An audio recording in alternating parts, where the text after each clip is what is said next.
মায়ারে বাঁধন ভেঙে যাবে একদিন, এ দুনিয়া ছেড়ে চলে যাব একদিন।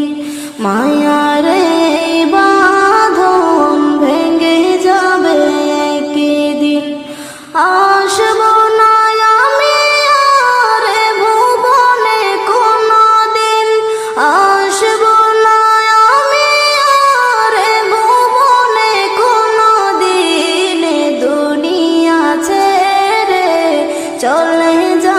নবীদের বৈশিষ্ট্য হচ্ছে নবীরা যেখানে মারা যায় ওখানেই কবর দিতে হয়। বিষ্ণু ইসলাম মারা গিয়েছিলেন আম্মাজান আয়েশা রাদিয়াল্লাহু তাআলা আনহার ঘরে, ফলে ওখানেই বিষ্ণু ইসলামের কবর হয়েছে। ওই কবর দেওয়া ঘরের ভেতরে আম্মাজান আয়েশা রাদিয়াল্লাহু তাআলা আনহা যতদিন বেঁচে ছিলেন ওখানেই ছিলেন, কবরের পাশে।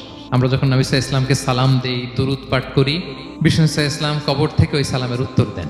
আল্লাহ তাআলা ওনার রূহটাকে ফিরিয়ে দেন। কোনো মাটি কোনো নবীর দেহকে টাচ করতে পারে না, নষ্ট করতে পারে না। নবীরা কবরে জীবিত, সেখানে সালাত আদায় করে, তাদেরকে স্পেশাল রিজিক দেয়া হয়।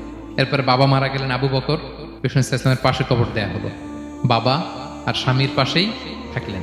এরপর ওমরে ফারুক মারা গেলেন, ওনারও কবর দেয়া হলো। কিন্তু এখন তো আর বাবা আর স্বামীর সাথে পর্দা নাই, ওমরে ফারুকের সাথে তো পর্দা আছে। তো তখন তিনি ঘরটা হয়ে গেছে ছোট, 3টা কবরে অনেক জায়গা স্পেস নিয়ে গেছে। এখন অল্প একটু জায়গা পর্দা টাঙাই দিলেন ওমরে ফারুকের সাথে পর্দা হিসেবে, ছোট্ট একটা জায়গায় যতদিন বেঁচে ছিলেন ওখানটাতেই।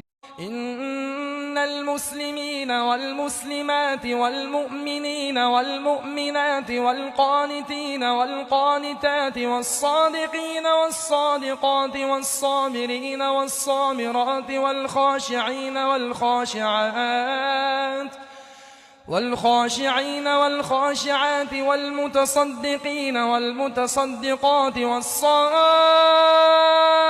والصائمين والصائمات والحافظين فروجهم والحافظات والذاكرين الله كثيرا والذاكرات أعد الله لهم مغفرة وأجرا عظيما। যে ঘরে একটি সূরা যত বেশি তেলাওয়াত হবে ওই ঘরে আল্লাহ তাআলা তত বেশি রিজিকের ব্যবস্থা করবেন। তাকে রিজিক নিয়ে কোনো টেনশন করতে হবে না। একটা কাঁচা মরিচের জন্য হলেও কারো কাছে যেতে হবে না। এটা বাইহাকি শরীফের 2498 নম্বর হাদিসের ভিতরে রয়েছে। শাহুল ইমাম ইল বাইহাকির ভিতরে রয়েছে 2498 নম্বর হাদিস।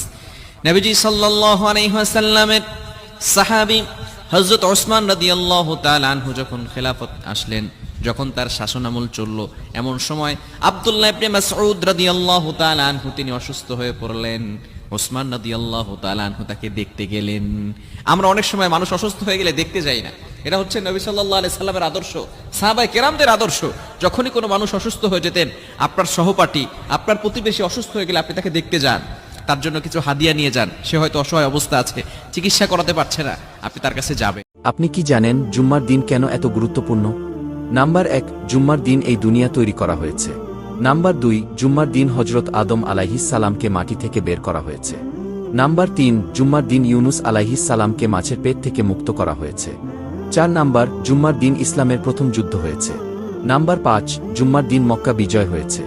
নাম্বার 6, জুম্মার দিন ইমাম হোসাইন রাদিয়াল্লাহু আনহু শহীদ হয়েছেন। 7 নাম্বার, জুম্মার দিন মূসা আলাইহিস সালামের কওম ফেরাউনের হাত থেকে মুক্তি পেয়েছে। নাম্বার 8, জুম্মার দিন ঈসা আলাইহিস সালাম পৃথিবীতে ফিরবেন। নাম্বার 9, জুম্মার দিনই কিয়ামত হবে। আল্লাহ আমাদের হেদায়েত দান করুন, আমিন।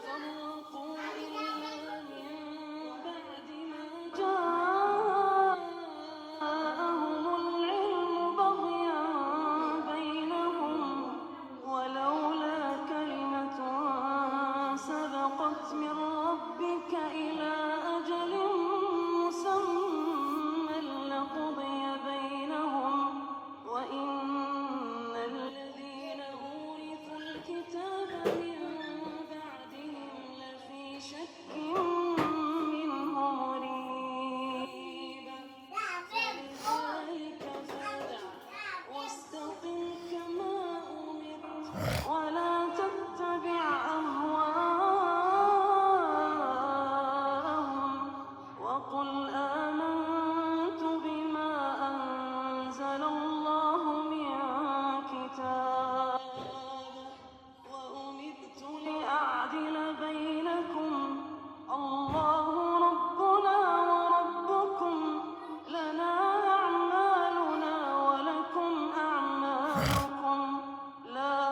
الحجة بيننا وبينكم الله يجمع بيننا وإليه المصير والذين يحاجون